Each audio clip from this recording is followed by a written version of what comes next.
climbing the Continental Divide, for example, it's not a terrible taxing feat, but it is you are simply climbing steadily at a very slow speed for a day.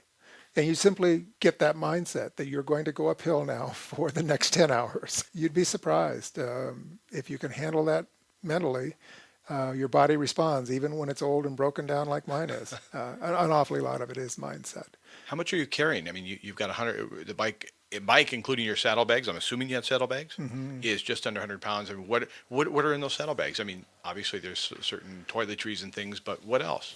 Survival More, food. I actually had more than I needed. It seems like I invariably overpack. But because of the weather and because it was as cold as it was, I had probably twice the winter gear that I would normally carry. 2 complete sets of clothes, starting, from the inside out, Mm-hmm. and certainly socks and those kinds of things. You have your routine toilet gear. You have a minimum amount of tools. For the bicycle. For the bicycle. What about fire making? My mind made a deal with my body before I left that it would be warm and it would be clean. Power and of so, intention. yes, I became familiar with a lot of motels across the United States. After the Continental Divide, I mean, you're in Montana. Montana. You come down you come down the east side of the Continental Divide, and it's just, the world's your oyster. I mean, everything's downhill, no pun intended, from here. Mm-hmm. That's a terrible mistake. Now, Montana and North Dakota are flat, but I don't believe that the wind ever stops blowing. Right.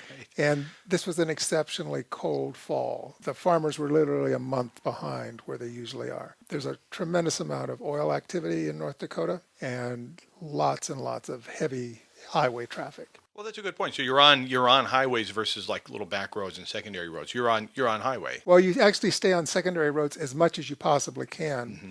The unfortunate part in eastern Montana and North Dakota is there are very few highways. Mm-hmm. And so I rode Highway 2 all the way across, which is probably 75% of the time it's a 2-lane road.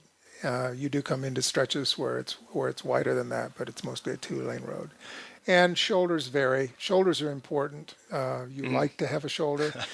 You don't always have a shoulder. But there Right. was nothing as bad as the redwoods. Oh, really? Yeah, that was the worst that I've ever seen in the limited amount of riding that I've done. I made it across. I remember probably the low point of the ride was actually the day before my birthday. I had to ride 127 miles that day. It was cold, and I'd started out in a ground blizzard out of a little town called Stanley, and I was headed towards what turned out to be really a deserted town. I think there were 2 people in the town. One fellow had opened a cabin for me, but there was no heat. I didn't have any food. There was no restaurant. There was no grocery store or anything. And I remember sending an email to my wife, which of course she didn't get for a couple of days because I had no cell service, saying, when I get to Fargo, I might check into plane tickets and see if perhaps I shouldn't come home for a while and then maybe someday do the other half. But the next morning I got up. It was the morning of my 66th birthday, and it was cold and the wind was blowing again. But I rode down. I got on the bike and headed out, and about 3 hours down the road, about 9 o'clock, there was this little cafe, and it shouldn't have been there. I mean, there was no reason for it to be there. But I went in, and there's this little old lady, and she has just made a pan of fresh cinnamon rolls, and the coffee was hot. And it's amazing what a cinnamon roll and a cup of hot coffee can do for you. I went outside, the sun had come up, and I thought maybe we can do this. And so when I got to Fargo, kind of took a hard right and went across the Minnesota border and headed down towards Minneapolis. And I remember smelling green grass. That was really the first time that it really felt like spring, is when I got into Minnesota. North of Minnesota is this wonderful stretch.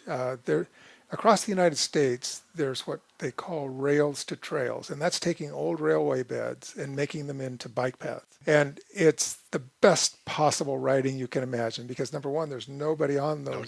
No traffic. You've got anywhere from an 8 to 12 foot surface. you see other bicycle riders and some walkers, but that's it. And you're seeing parts of the country that 90% of us will never see. Exactly. You're going in, you're following the old railroad tracks. So you're going in through these small little towns, usually on the back side of the town. It's wonderful riding. And north of Minneapolis, there's the Lake Wobegon Trail.